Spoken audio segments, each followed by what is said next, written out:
Le frère Maxing exhorte avec insistance les croyants à lire le livre de l'Apocalypse, afin que le peuple de Dieu soit prêt pour les derniers jours. Ces messages s'adressent à ceux dans le cœur desquels le Saint-Esprit a mis le désir de voir et de réclamer leur part dans le céleste héritage. De vaincre et hériter toutes choses. Apocalypse 21, 7. Le livre de l'Apocalypse ne peut pas être compris par la simple intelligence humaine, mais seulement par la révélation du Saint-Esprit. Matthieu 11, 25, Amos 3, 7, Jean 15, 14, 15, 1 Jean 2, 27. L'exposé que nous offre frère Baxing est clair, plein de fraîcheur et de conviction sur la personne et l'œuvre de l'Esprit Saint. Et paraît dans un temps où règne une grande confusion sur ce sujet important, qu'est la fin des temps. Je vais ici vous exposer pendant de nombreuses semaines les audios de frère Baxing, ces messages qui ont été prises d'après ses notes lors de son ministère en Australie. Le message du livre de l'Apocalypse concerne les temps de la fin. Une bénédiction spéciale est promise à ceux qui entendent et gardent les paroles de ce livre. Heureux ceux qui gardent les paroles de la prophétie de ce livre. Apocalypse 22, 7.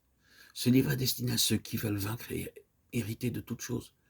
Il nous enseigne à vaincre et nous dévoile la gloire de notre Seigneur Jésus-Christ.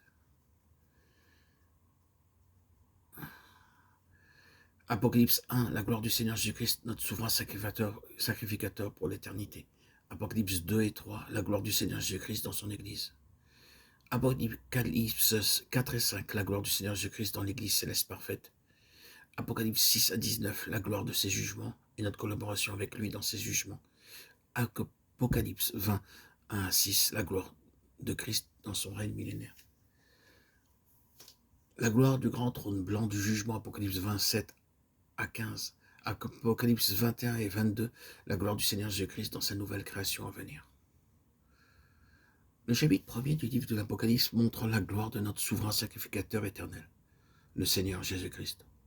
L'apôtre Jean était exilé dans l'île de Patmos. Il songeait à ses frères et à ses enfants en Christ des églises d'Asie mineure. Il réfléchissait sur la période de déclin spirituel qui se dessinait aux antichrists mentionnés dans ses épîtres. Apocalypse 1, 9, 10. Le passage de Timothée 4, 15 montre que plusieurs croyants avaient abandonné en ce temps-là l'apôtre Paul, comme il écrit lui-même dans 2 Timothée 4, 10. Démas m'a abandonné. Beaucoup de croyants furent dispersés à l'étranger, perdirent la foi et furent séduits. Ce livre est un message en vue du rétablissement spirituel. Chaque perte peut être recouvrée si nous obéissons aux lois divines. Nous disons que Jean entendit derrière lui une forte voix, et se tourna pour voir la voix qui lui parlait. Jean regardait dans la mauvaise direction, Apocalypse 1, 10, 12. Nous nous décourageons aussi si nous regardons dans la mauvaise direction. Pierre sombra lorsqu'il regarda les vagues, Matthieu 14, 29, 31.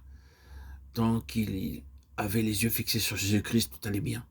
Quelles que soient les circonstances, notre regard doit être dirigé sur le Seigneur Jésus-Christ. Nous devons le présenter, le prêcher en gardant nos yeux fixés sur lui.